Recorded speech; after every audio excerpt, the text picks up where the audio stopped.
Stool हिलता है बार बार, तो नहीं होना चाहिए।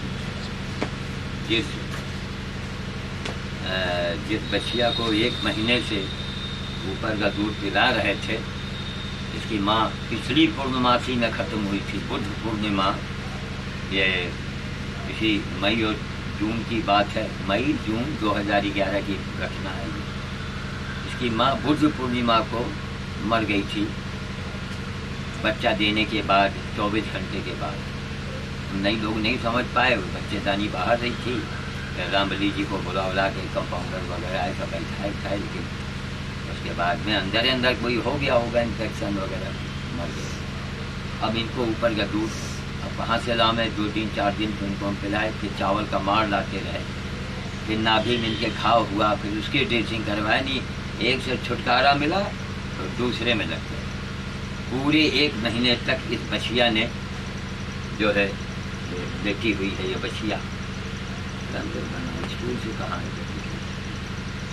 पूरी बछिया जो है 1 महीने सेवा कराया इसने। और कल पूर्णमासी था, ग्रहण भी हुआ कल, बहुत बड़ा ग्रहण, चंद्र ग्रहण था। तो संध्या बेला में मैं जब बंदर खिलाने गया तो लौट के आया तो देखा ये जा चुकी है। कल इनको गुलकोल भी चढ़वाए हैं, सब आपने इसके पहले सीडी में देखा होगा। तो महीनों इलाज है। देखिए लापरवाही भी होती है हर जगह पर। अब शुरू में अस्पताल में नहीं ध्यान देंगे, बाद में सब ध्यान देते हैं। शुरू में ही अगर हो जाता तो, लेकिन अब वही लोग कहेंगे मौत की कोई दवा नहीं। खैर वो एक अलग चीज़ है। फिर भी अस्पताल से डॉक्टर वर्मा सहयोग करते रहते हैं, और भी स्टाफ है, काम आता है। तो अब उनको दफनाने के लिए, अब सोचिए इनके लिए अब गड्ढा खोदना, 73 साल की मेरी उम्र है। उधर गड्ढा जो है अभी अब कम से कम 1 महीना वो रहेगा। उसका भी पैर यहाँ सड़ गया था, अब वो ठीक हो रहा है, लेकिन महीनों का लफड़ा है। उनको खिलाओ पिलाओ और ड्रेसिंग करवाओ और अस्पताल लेके जाओ, सड़क के ऊपर। देखने वाले मने मन मुस्कुराते हैं, व्यंग। देखिए कितना अंधा समाज है, कितना महान कार्य है, इससे बड़ी कोई सेवा नहीं। तो महान काम करने वाले को मुस्कुराया जाए। इस वक्त जब हम बोलते हैं कि इनकी मौत जरूर आती है, कबाड़ी जो है इनकी मौत आ जाती है। तो यही है, जा रहे हैं वहाँ गड्ढा खुदवाएंगे, खोद करके इनको दफना में इनसे छुटकारा मिल जाए। तो वहाँ गधे भैया एडमिट है, महीनों उनमें 6 लोग। तो कहीं जा रहे हैं क्या? तो गड्ढा खुदवा जाना।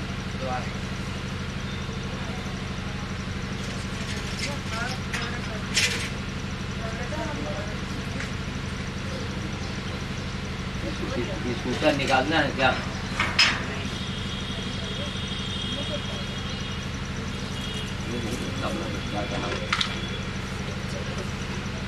तो ठीक है, चल के पहले वहाँ गड्ढा खोद लिया जाए, तब इनको ले चला जाए। हाँ चल, देखा जाएगा। अब यही बच्चे भी कह रहे हैं कि हम गड्ढा खुदवाने में आपकी हेल्प करेंगे। भाई मजदूर है, कभी आया कभी नहीं आया, उसका कोई भरोसा नहीं। ये बच्चे मिलकर गड्ढा खोदेंगे, हमारी बेटी भी लगेगी उसमें, सब कोई मिल के इनको गड्ढा खोद के कहने मतलब ये सब आपसे नहीं, जिंदगी मेरी बीत गई यही करते करते। तब ताल ठोंक देते हैं कि जितने साधु संत नेता अभिनेता हो ना, नौटंकी करने वाले, अखबार में पढ़ते हैं तो हंसी आती है। बहुत गिरा बड़ा कमीना समाज। 49 दिन जब गंगा जी के नाम से मैं मरा हूँ, सब मर गए थे, कोई नहीं। अब जिसको देखिए और फतेहपुर के चले आ रहे हैं, और फलाने नंद, सब नंद हैं, आनंद वाले। पर हमारा खुद ही स्टूल हिलता है। तो आनंद वाले अखबार पढ़ते हैं, देख के गुस्सा आता है। कहाँ से एक आदमी भ्रष्टाचार की चाशनी में डूबा हुआ है, झूठ मक्कारी फरेबी। अखबार के क्या कहने साहब, ज़्यादातर ऐसी बात नहीं है, मीडिया बहुत अच्छा काम करती है, लेकिन मीडिया कहीं मजबूर है। जो दमदार नेता है उनको फ्रेंड पर लाती है। ये मीडिया नहीं देखती कि इस आदमी के कितना त्याग है इसका, नहीं, वो देखती है कि इसका जेब कितना मोटा है, कितना पैसे और कितना फेमस है ये। चाहे वो कत्ल करके फेमस बना हो, चाहे कुछ भी वो फेमस हो, बस इलेक्ट्रॉनिक हो चाहे प्रिंट हो, पीछे पीछे। लेकिन फिर भी पूरे समाज में हर व्यक्ति को इन मीडिया वालों का कमोबेश एहसान मानना चाहिए। आज मीडिया हमारे ऊपर हाथ न रखे होती तो आज हम पागल खाने में हो। क्यों, कौन करेगा गधे की सेवा, कुत्ते की सेवा, गाय की सेवा, पर्यावरण की सेवा, कौन करेगा? सारा जीवन इसी में लगा दिया, इसके अलावा कुछ किया ही नहीं।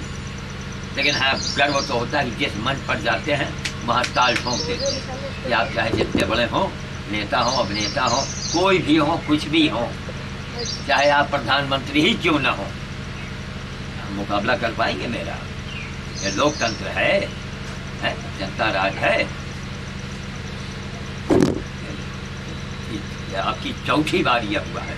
विदित, जरा कैमरा इनको हाथ में दे दो, कैमरा दे दो, स्टूल तुरंत हटा दो। कुछ चिकना है ना, जरा सा धक्का लगेगा फट से नीचे आ जाएगा। बस ले लो, हाथ में ले लो। नहीं, वो हाथ हो रहा है, तुम लोग तो आ ही रहे हो। 3 बार उसमें धक्का लगा, एकदम चिकना है, खट से नीचे तला से गिर जाएगा, हम तो रह जाएंगे। तो मैं पकड़ लूं? नहीं, अब छुओ मत उसको, स्टूल को मत छुओ। तो कहने का मतलब यह है कि किसी तरह लौटों से, बच्चों से, बेटी से, पत्नी से सहयोग लेके, पैसा लेके, श्रम लेके ये महान कार्य, ये लावारिस गाय थी, 3 पैर से उठी, एक उसका फूल उतर गया। 3 साल उसको झेले हैं, 3 साल। करके दिखाओ, पक पक पक पक, फलाने नंद, धमाके नंद, सब नंद भाव जाई, चलो भर पानी में डो मरो जाके, करके दिखाओ पहले। भगवान ने ये किया, भगवान ने ससुरा, हमारा समाज इतना अंधा, इतना कबीर के जमाने में अंधा रहा समाज, बेहद अंधा। स्वामी जी देख लिया, जिस स्वामी जी कार से उतरे बस खत्म, मैं लगी चालू, वे नहीं देखेंगे आचरण क्या है। देहात में तो फिर भी आस्था है, भावना है लोगों में। मैं जाता हूँ तो माँ रोटियों की माला से मुझे लाद दिया जाता है, हजारों लोग पैर छूते हैं आकर। तो कहने का तात्पर्य यही है कि सीढ़ी बनती है, देखो सुनो।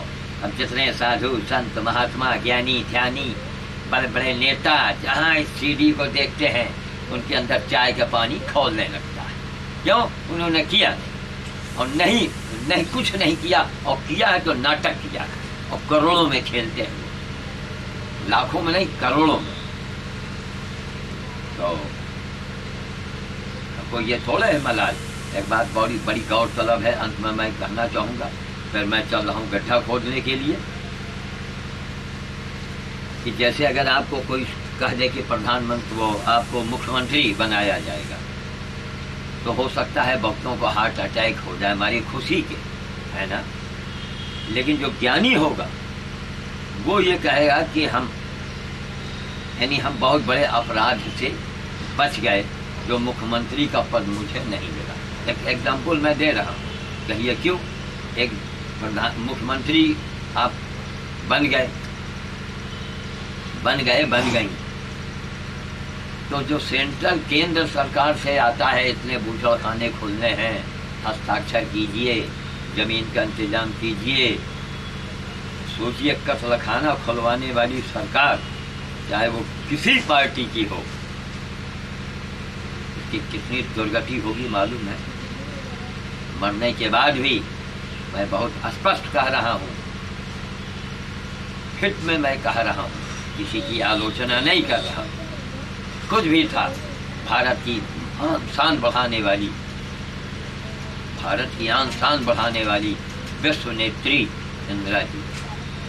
खामियां तो सब में होती है, लेकिन अमेरिका में खड़ी होकर के इंदिरा जी ने ललकार दिया था अमेरिका की आलोचना अमेरिका में ही इंदिरा जी ने किया। वो देश की वो दूसरी झांसी की रानी थी। तो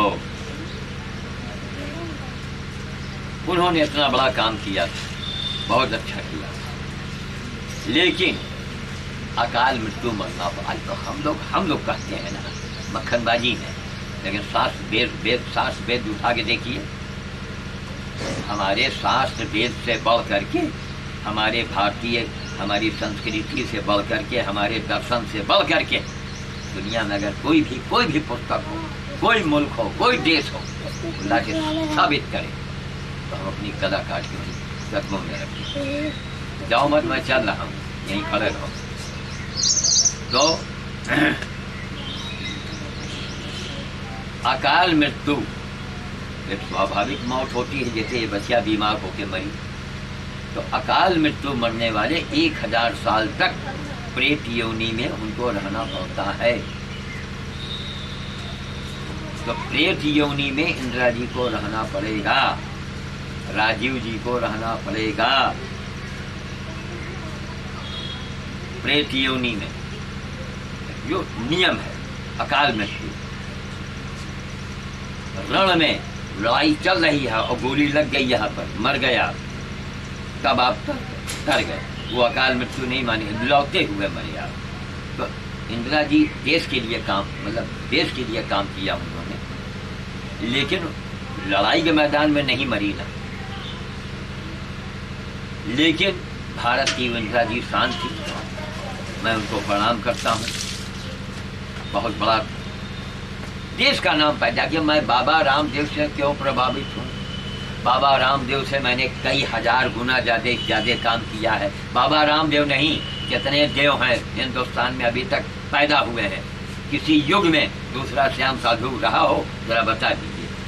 जैसे प्रसंग के बस मुझे कहना पड़ रहा है, ये आत्मा प्रशंसा नहीं है, मैं नहीं कहता हूँ, लोग कहते हैं, बड़े बड़े अधिकारियों ने कहा। मैंने आपका ऐसा आदमी नहीं देखा, मैंने आपका ऐसा आदमी नहीं देखा। आप ऐसा आदमी दुनिया में न होगा, ऐसा आदमी किसी युग में नहीं देखा गया। लोगों ने कहा है, उसके अखबारात रखे हैं, वीडियो भी रखी है, लोगों ने कहा है। उन्हीं बातों के आधार पर मैं कह रहा हूँ, क्योंकि बाबा रामदेव ने भारत का नाम पूरे विश्व में ऊंचे पर, शिखर पर लागू किया। इसलिए बाबा रामदेव उम्र में मुझसे छोटे हैं, बहुत छोटे हैं, मैं उनको भी प्रणाम करता हूँ। तो अब हम चलेंगे, वहाँ गड्ढा खोदेंगे, क्यों धूप निकल आया। मजदूर का इंतजार किया, उसका कोई भरोसा नहीं, आवे ना आवे। रतिपाल रिक्शा वाला है, वहाँ भी मैं कंपनी में गया, वो कंपनी में ताला वाला लगा था, भगवान जाने। और जब काम हो जाएगा देखिए सब आ जाएंगे। तो हम फावड़ा लेके चलते हैं, आप पीछे पीछे चलिए, वहाँ निशान बना दें, खोदें चल करके इसको।